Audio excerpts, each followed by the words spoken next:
Ковидот и при неговиот крај го зема својот данок. Во Прилеп драстично се зголемува бројот на хоспитализирани пациенти на сите одделенија во болницата. Најмногу ги има на интерното одделение, хирургија и психијатриското одделение.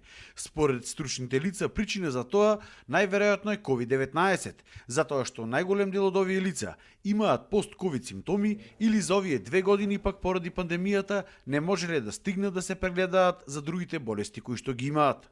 Во инфективното одделение имаме 3 пациенти, од кои само еден на кислородна поддршка, но затоа во одделенијата имаме значително поголем број на хоспитализирани пациенти. Бројката е 70 хоспитализирани пациенти по одделенија, што е една бројка која што не била во последните неколку години. И токму затоа го напоменав она што значи покрај менталното и физичкото здравје и социјалниот живот. Мислам дека последиците сега се одразуваат на работа на другите одделенија, кои што може би поминале ковид болест или не потврдени, но си имаат своји други претходни коморбидитети или пак нови диагнози кои што сега се појавиле. Можно е последици од ковид?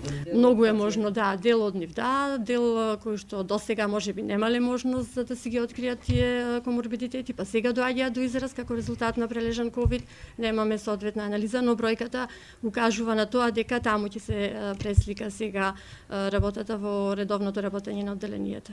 Според директорката Кети Смилеска, бројот на медицински персонал можел да се справи со овој нов бран на хоспитализации, но сепак признава дека кубурењето со кадар е долгогодишен проблем кој се уште не е затворен.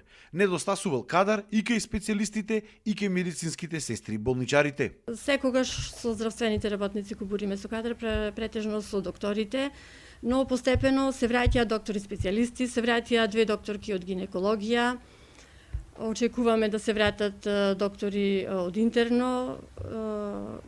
Оние млади специјализанти кои што ги испративме рано е да се вратат. Лани испративме 27 специјализанти, тие ќе почекаме 4-5 години да се вратат.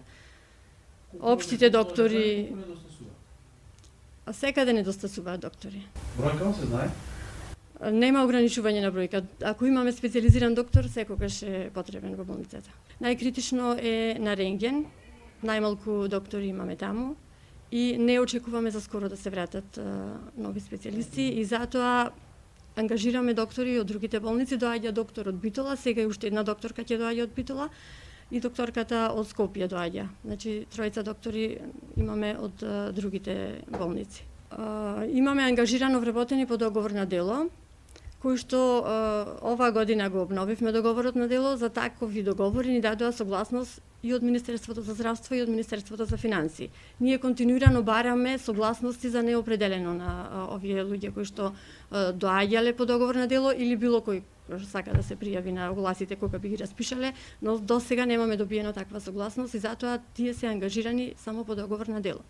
За моје лично задоволство, тие согласности за договор на дело оваа година ни ги зголемија и така оние луѓе кои што доаѓаа лани во најкритичните времења, кои што нема никаков паричен надоместок за она кој што доаѓа, им дадовме договор на дело за оваа година. Поради недостиг на лекари, не функционира ниту ургентниот центар во болницата, но од болницата се надеваа дека тој ќе биде ставен во функција кога итната помош ќе се пренесе од сегашните простории горе во болницата, но за тоа пред се морало да се изгради паркинг за зголемениот број на пациенти. Ургентниот центар не функционира, но планираме за скоро со преместувањето на брзата помош горе во овие простории да донесеме и тогаш да профункционира и ургентниот центар. Кога тоа би се случило? Тоа би се случило тогаш кога просторот за паркирање ќе го опремиме, заради тоа што напливот на пациенти преку носењето на брза помош горе секако ќе предизвика и потреба од поголем простор за паркирање и мора тоа први да го средиме. Молам? Каде ќе се гради паркинг? Тоа би било кај котларата од влезот таму кај ургентното. Практично итната помош ќе стане ургентен центар? Не може да биде ургентна исто со брза помош, ама паралелно она што треба да си го работи брза помош, веднаш да го пренасочи до ургентно, па после ургентно да се ги спрети пациентите до одделение. Кога сме пак кај кадарот на болницата, интересно е да се спомени тоа дека дел од вработените не плаќале партиципација кога ги користеле услугите во болницата, зашто пак е донесена и писмена наредба тоа да се спроведува. Официјално дека вработените не плаќале партиципација, немав информација, но од соодветни гласини имав дојава дека можеби некаде некој пробува да се изземи од плаќање на партиципација. Паралелно имавме контрола од Фондот за здравство, која што ни укажа на изричито почитување на законот дека вработените треба да плаќаат.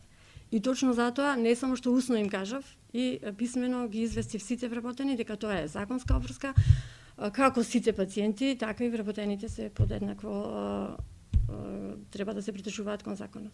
Инаку во мај се очекува конечно во Прилепската болница да профункционира и магнетната резонанца, која што веќе е донесена и монтирана.